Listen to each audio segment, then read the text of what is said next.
আমি আমার জীবনে এই প্রথম মাটির ঘর দেখলাম, যেটা সত্যি খুবই সুন্দর, অসাধারণ। এখানে আরেকটা, এবং এটা দর্শক আপনাদেরকে এখন দেখাবো জিন্দা পার্কে অবস্থিত মাটির আদলে তৈরি ঘর, যেটা আমার সামনে এখন দেখতে পাচ্ছেন। এই দেয়ালগুলো সম্পূর্ণ মাটি ব্যবহার করে বানিয়েছে। যদি আপনাদেরকে আরো দেখাই, এই হচ্ছে সেই কাঙ্ক্ষিত, আসসালামু আলাইকুম, মাটির ঘর। এখানে সাধারণ মানুষেরা বসবাস করেন। আমি আমার জীবনে এই প্রথম মাটির ঘর দেখলাম, যেটা সত্যি খুবই সুন্দর, অসাধারণ। এখানে আরেকটা, এবং এটা মৃন্ময়ী নামে একটা ভবন, এখানে খুব সম্ভবত বসবাস করেন। তো এই হচ্ছে মাটির ঘর। মাটির ঘর হলো হাজার বছরের ইতিহাস, এ নিয়ে তো আর বেশি কিছু বলার নেই।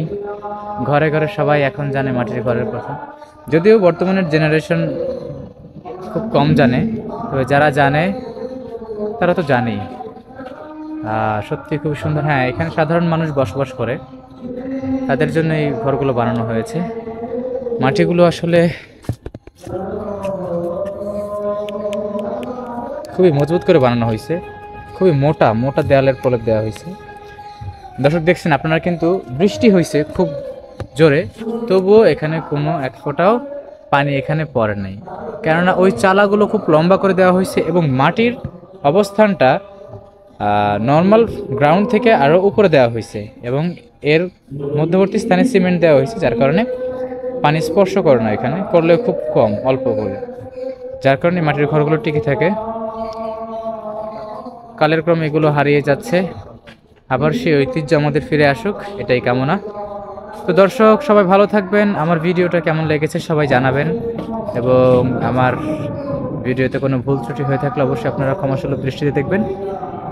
আপনারা আমার চ্যানেলে নতুন হয়ে থাকলে একটি সাবস্ক্রাইব করবেন, লাইক এবং শেয়ারের মাধ্যমে আমাকে অনুপ্রাণিত করবেন।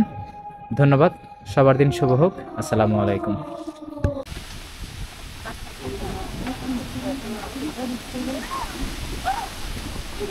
দর্শক দেখতে পাচ্ছেন বড় বড় শিলা পড়তেছে, একদম সাদা হয়ে গেছে।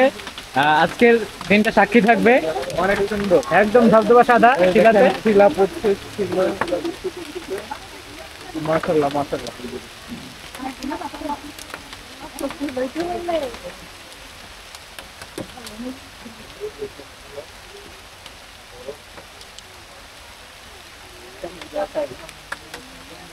করে থাক, দাঁত সহ পেড়ে তুলে দিব।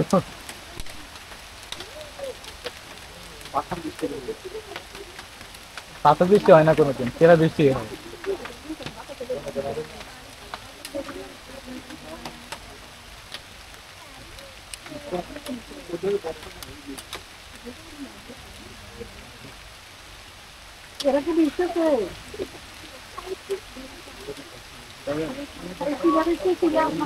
সার করবে না,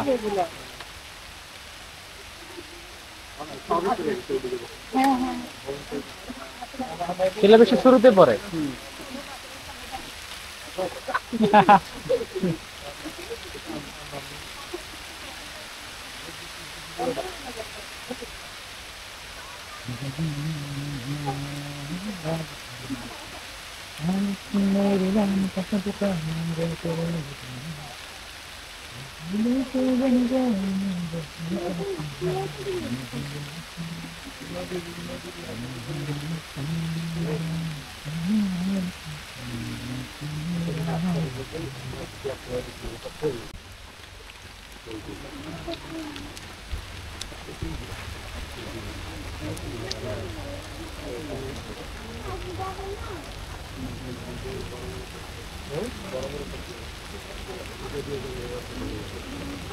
এইদিকে বড় বড়